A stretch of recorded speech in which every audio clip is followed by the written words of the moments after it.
Rando Pays vous propose cette semaine un classique indémodable, le Grand Bénard depuis le Maïdo. Rendez-vous au parking du Maïdo à plus de 2000 mètres d'altitude avec Éric Pissionne du Parc National. Impossible de commencer une randonnée au Maïdo sans jeter un œil au point de vue depuis lequel on domine l'ensemble du cirque de Mafate.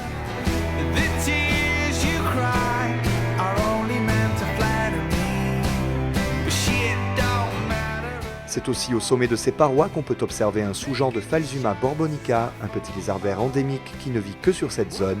Mais il faut s'armer de patience, et ce jour-là, nous n'aurons pas suffisamment de chance.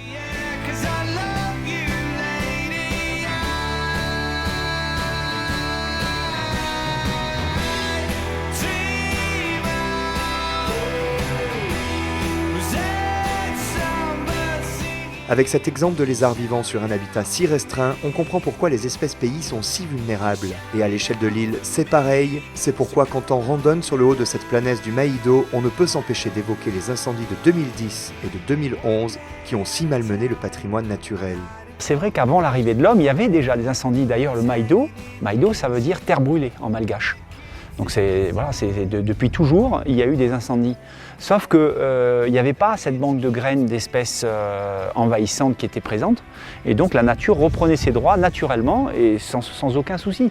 Ça prenait le temps qu'il fallait, mais ça repartait. Sauf qu'aujourd'hui, on a ces espèces exotiques qui se trouvent très très bien en place et qui donc du coup poussent tellement vite que nos espèces pays, elles, ne peuvent plus pousser. C'est pour cela que l'on voit que sur cette zone, il y a essentiellement de l'ajon d'Europe, donc l'ajon épineux d'Europe, qui est une espèce vraiment envahissante ici.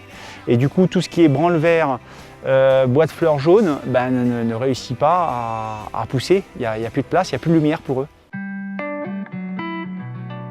Après le passage d'une première intersection possible vers la glacière, le sentier continue en bord de rempart, dans une zone où beaucoup d'arbres sont encore calcinés, mais au bilan écologique plus positif.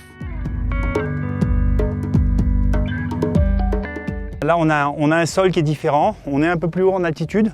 Donc là, sur certaines zones, on voit très très bien que l'ajon a du mal à repartir. Et là, c'est super parce qu'on voit très bien que le branle-vert, lui, il arrive à repartir. Par contre, ce qu'on peut observer, c'est que sur les mêmes périodes de temps, la grandeur de développement du branle-vert, par rapport à ce que l'on a vu tout à l'heure, l'ajon qui faisait déjà pratiquement 1,50 m par endroit de hauteur, quoi. La poussée du branle-vert est vraiment très très lente, ça pousse extrêmement lentement. Donc la compétition avec l'ajon est impossible, c'est complètement inégal. Une fois passées ces dernières zones incendiées, la parenthèse se referme et on peut profiter au mieux de ce que cette randonnée a de plus beau à nous offrir.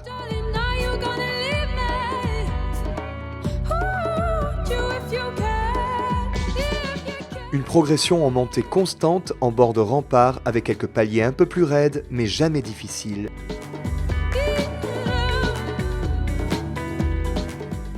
Et toujours de splendides points de vue sur Mafate et le Piton des Neiges.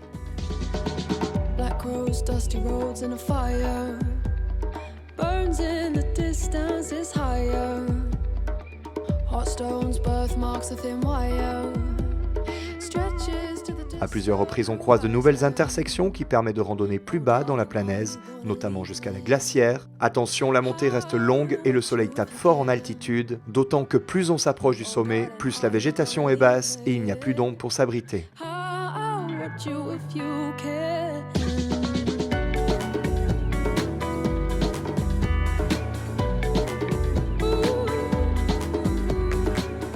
À l'arrivée au sommet à 2896 mètres, on comprend pourquoi cette randonnée fait partie des classiques.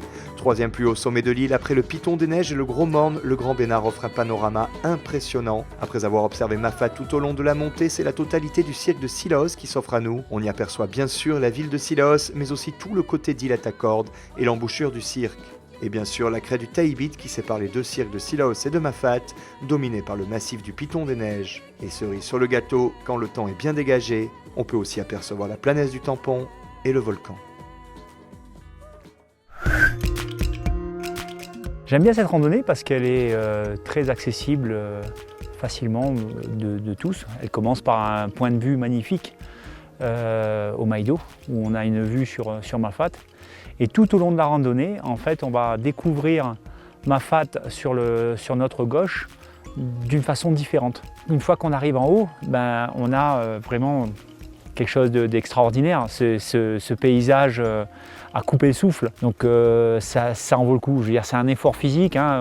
On est quand même assez haut, on est à 2896 mètres, mais c'est absolument magnifique. Une fois qu'on arrive là, la récompense elle est là, quoi. Il vaut mieux partir tôt, ça c'est préférable pour avoir plus de chances d'avoir un point de vue dégagé, parce qu'après, ben, comme on voit là, hein, les nuages montent, et puis ben, une fois que les nuages sont là, c'est fini, on ne voit plus rien, quoi. C'est vrai que la randonnée elle est plutôt longue, elle peut paraître monotone et elle est un peu physiquement assez dure puisqu'on est sur des pierres roulantes tout le long.